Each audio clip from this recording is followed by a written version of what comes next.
I'm Stephanie Meyer, and I'm the author of the blog Fresh Tart, which is freshtart.com. I also own a meal planning service called Project Vibrancy Meals, which is a paleo, fresh food meal planning service. I really teach people how to cook healthy food at home, how to keep cooking really simple, and to create meals with great big flavors, because I love it when people stick with their healthy eating. They don't get bored with the food, and you know, they get really excited about the flavors that they're eating. So I thought I would take some of those ideas today and create a pasta dish for you from odds and ends from the pantry and from the freezer, from the fridge, because of course right now we are all trying to grocery shop less and really stretch out the ingredients that we have on hand as much as entirely possible.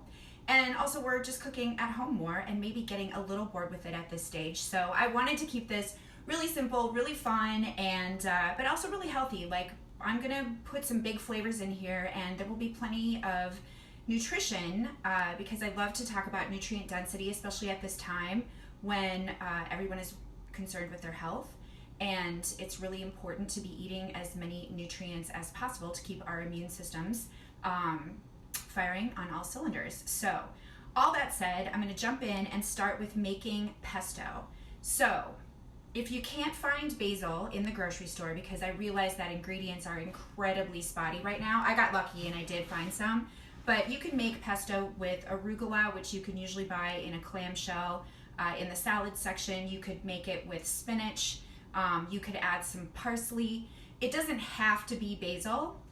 And then of course you can always just buy pesto in a jar, which is usually kind of in the Italian section of grocery stores, or you could buy it sometimes in the refrigerator section of stores already pre-made. So however you acquire it, pesto, I love pesto because it can add so much flavor to dishes and really bust you out of ruts.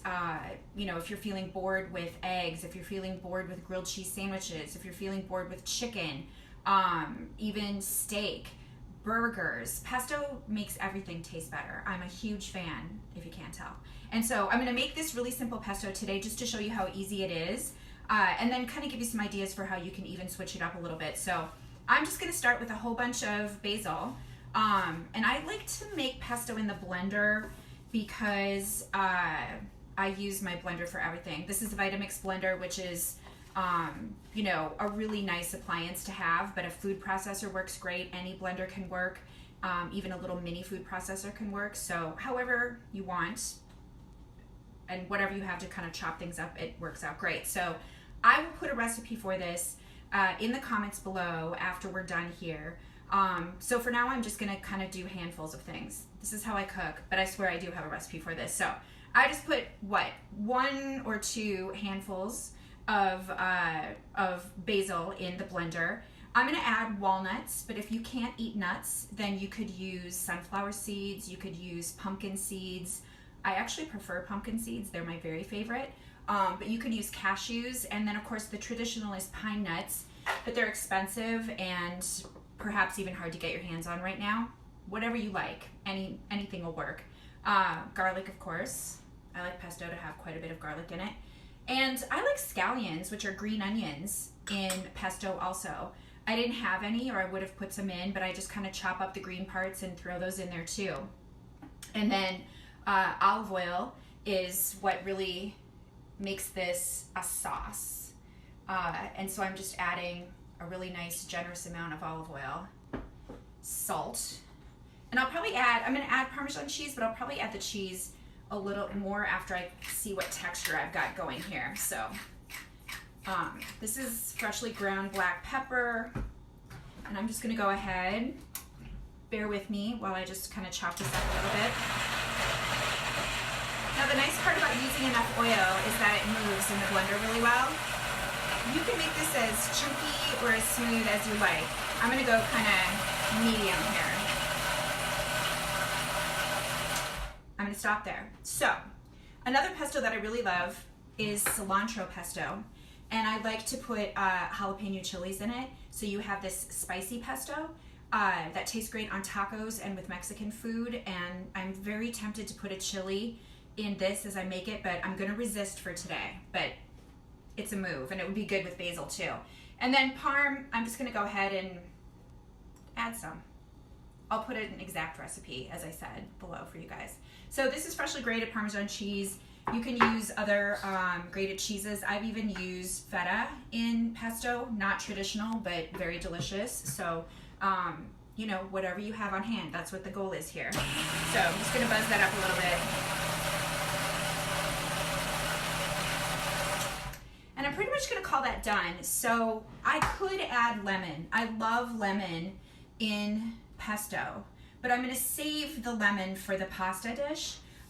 Lemon will also turn the pesto brown in the refrigerator. So if you're gonna use all of the pesto, you know, in a dish, and you're not worried about keeping it in the refrigerator, then you can go ahead and add lemon to it. But if you want it to stretch out over a few days, you're gonna put this in a jar and keep it in the refrigerator, then wait to add the lemon so that it doesn't turn brown. So, you have to taste as you go along. The thing with pesto is that it's really hard to mess it up. This is actually really delicious. Just the way it is. I would actually add a teeny bit more salt, but otherwise I'm gonna wait because again, we're gonna season the pasta and I'm gonna be adding more Parmesan cheese, and so I'm gonna leave it like this. I think it tastes great just like that. So we have pesto. As I said, absolutely amazing, you know, like in a grilled cheese sandwich, for instance. Absolutely amazing stirred together with mayonnaise for like a BLT, and just having, you know, a lot more flavor in mayo that you're using on a sandwich, maybe even like a chicken salad. We're gonna put a link below to a chicken dish that's it's a one pan crispy chicken thigh recipe that is completely delicious the way that it is. But if you made that and made kind of a large batch of it and then had some pesto on hand, you would have meals for a couple of days. And all of the ingredients in the chicken dish are really easy to find right now, and this pesto would be amazing on it. So that will be put as a link in the comments below as well. So far we're gonna have the pesto recipe. We're going to, I'll write up the recipe for the pasta that I'm gonna put together for you guys, and then we're gonna have the recipe for that one pan crispy lemon chicken thigh recipe. So lots of resources. Just make sure to check the comments below. Speaking of the comments below, if you leave a comment, I'm gonna do a little giveaway. So I have written an ebook, a cookbook that I call Kick-Ass Condiments, 20 plus little recipes that change everything. And it's meant to be cheeky and fun, and it's a you know, gosh, maybe 50-page PDF that you can just read on Kindle or pull up on your iPad, and or read off your phone or the computer or whatever. And it is these really big flavor condiments, including a couple of pestos. And then I give meal tips for pulling odds and ends together out of the fridge and using those condiments to create fast meals. And I'm gonna give a copy away to you guys. So if you leave a comment, no matter what, we're going to have a drawing and just pull out a winner, and we'll get in touch with you, get your email address, and then I will send you that book. So if you're interested in that, make sure you're leaving a comment below. Okay, let's put this pasta together. So we've got the pesto. I'm reaching over to the side here. My oven's over there. What I've got in the pan here is the beans, is basically a can of beans. I had garbanzo beans, so that's what I used.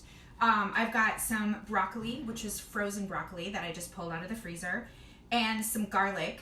And then I had a little tomato paste. So I open those cans of tomato paste, those little ones, and I scoop out 2 tablespoons or like 1 tablespoon portions and just set them on a piece of parchment paper and freeze that. And then when they're frozen, I take them off the parchment paper and put them into a plastic bag. And then I just have these portions of tomato paste. So then you don't open the can, use a little, put it in the fridge, and then you know what happens. It gets moldy. You don't use the rest of it. And so that's a really nice little trick for keeping tomato paste fresh. It's also exactly the amount that you usually want, right? I mean, you usually want 1 tablespoon, which is why the rest of the jar kind of gets moldy in the fridge. So I took one of those 1 to 2 tablespoon kind of pieces and put that in here too. So this is plenty of olive oil, which is kind of almost the base of the sauce in a lot of ways. plenty of olive oil, and then I sauteed garlic and the beans and the broccoli all together. And I threw in some red chili flakes too, those spicy chili flakes.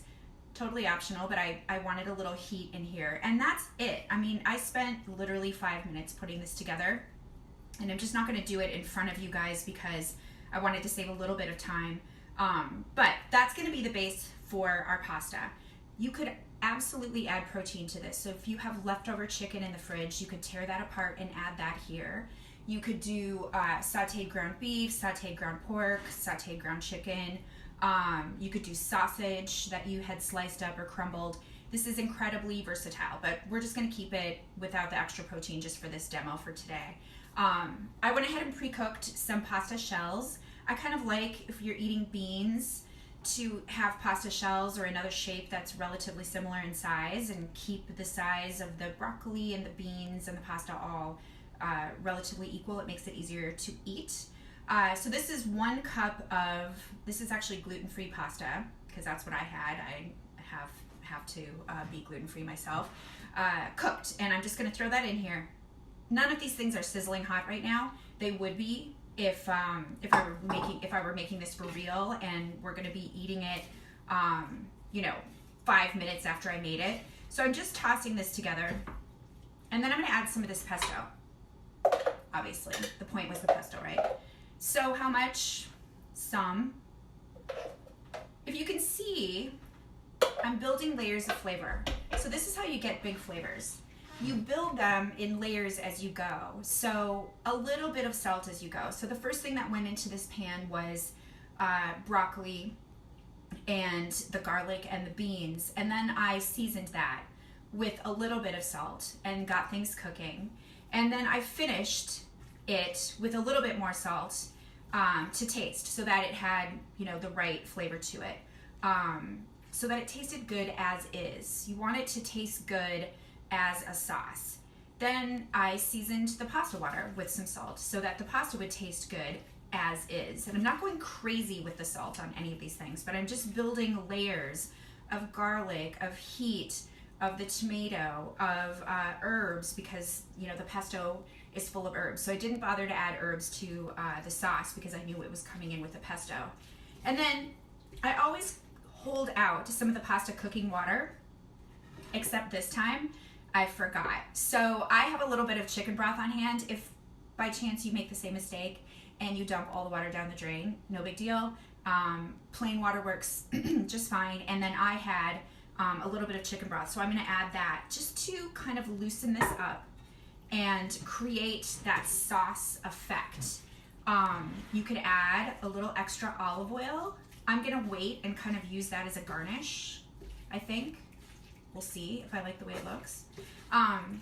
So this is actually looking kind of how I want it to. It's got a nice amount of pesto. It's got a nice ratio of broccoli and beans to pasta. And then this liquid is what creates the sauce and really loosens up the pesto. And it also, that little bit of tomato paste I put in there is now just completely emulsified and mixed in, and it's looking really beautiful. So what do I do with my spoon? I'll just have to eat more pesto. I'll take one for the team. It's yum. Because I want to know how this tastes.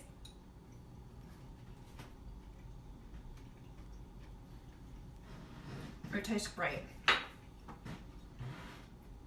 It doesn't need salt. I'm going to finish it with a little bit more Parmesan cheese, and I'm going to really finish it with a lot of black pepper. I love black pepper as a finish, especially with parm. Like that pepper Parmesan combination is incredibly delicious. So I'm going to go ahead and put this in a bowl, which I have right here, and just show you how I'm going to finish this off. So the pesto obviously adds a green color to this. The tomato paste really adds a little bit of an amber color, and I think the color is really pretty, and it sort of matches the garbanzo beans. By the way, you could use any beans. You could use white cannellini, which are white kidney beans, you could use pinto beans, whatever you have on hand would be great. And it would fit this kind of size. And by the way, if you don't have shell pasta and you only have spaghetti on hand, then that works perfectly too. So I'm gonna finish this with a little bit of lemon.